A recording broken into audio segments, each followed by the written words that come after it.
Assalamualaikum warahmatullahi wabarakatuh. Saya pernah mendapatkan pertanyaan kira-kira begini.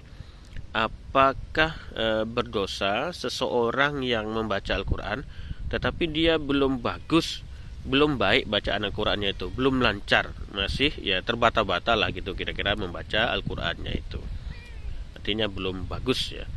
Nah, dalam menjawab ini di antara hadis yang saya kutip itu adalah hadis Nabi yang Nabi menyebut begini. Alladzi yaqra'ul Qur'an wa huwa mahirun bihi ma'as safaratil kiramil bararah. Dan orang yang membaca Al-Qur'an dan dia ada kucing. Oke, saya lanjutkan. Ini ada si kecil. Sedang main kucing. Damiang. Oke, saya lanjutkan. Alladzi yaqra'ul Qur'an wa huwa mahirun bihi ma'as safaratil kiramil bararah. Dan orang yang membaca Al-Qur'an dan dia bagus bacaannya atau baik bacaan Al-Qur'annya itu, maka dia dibersamai atau bersama para malaikat yang mulia. Nah, dalam mungkin pemahaman saya begini, salah satunya ya, jadi malaikat itu insya Allah akan memberikan doa-doa yang terbaik bagi orang yang membaca Al-Quran dan dia bagus dalam bacaan Al-Qurannya itu. Kemudian Rasulullah melanjutkan, waladzi yaqra'ul Quran wa yatata'u fihi wa huwa alaihi syaqqun lahu ajran.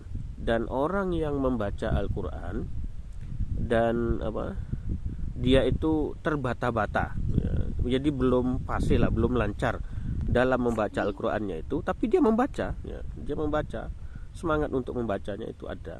Wa huwa alaihi syaqqun, dan dia memang sulit, berat membacanya itu, tapi kemudian tidak ditinggalkan bacaan Al-Qur'annya itu, justru dia tetap membaca Al-Qur'an itu, maka apa yang dia dapatkan? Lahu ajron, maka dia mendapatkan 2 pahala. Jadi tidak berdosa. Justru orang yang mungkin masih belum baik bacaan Al-Qur'annya, tetapi dia rutin serius dalam baca Al-Qur'an dan terus menerus dalam upaya untuk memperbaiki bacaannya itu, maka dia akan mendapatkan 2 ganjaran pahala.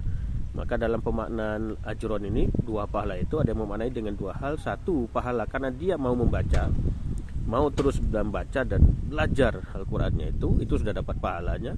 Kemudian yang kedua, dan karena dia sulit dalam membaca itu, justru kesulitannya itu juga diberikan ganjaran pahala oleh Allah Subhanahu wa taala. Luar biasa. Maka dari itu mari terus menerus kita mendekatkan diri kepada Allah. Salah satunya adalah dengan senantiasa membaca Al-Qur'an dan terus belajar. Meskipun saat ini mungkin belum bisa membaca dengan baik, tapi jangan kemudian berputus asa dan terus belajar, jangan malu. Dan suatu saat insya Allah kita akan mendapatkan hasil yang baik, sehingga bacaan Al-Qur'annya juga akan semakin lancar dan semakin lancar. Mudah-mudahan bermanfaat. Wassalamualaikum warahmatullahi wabarakatuh.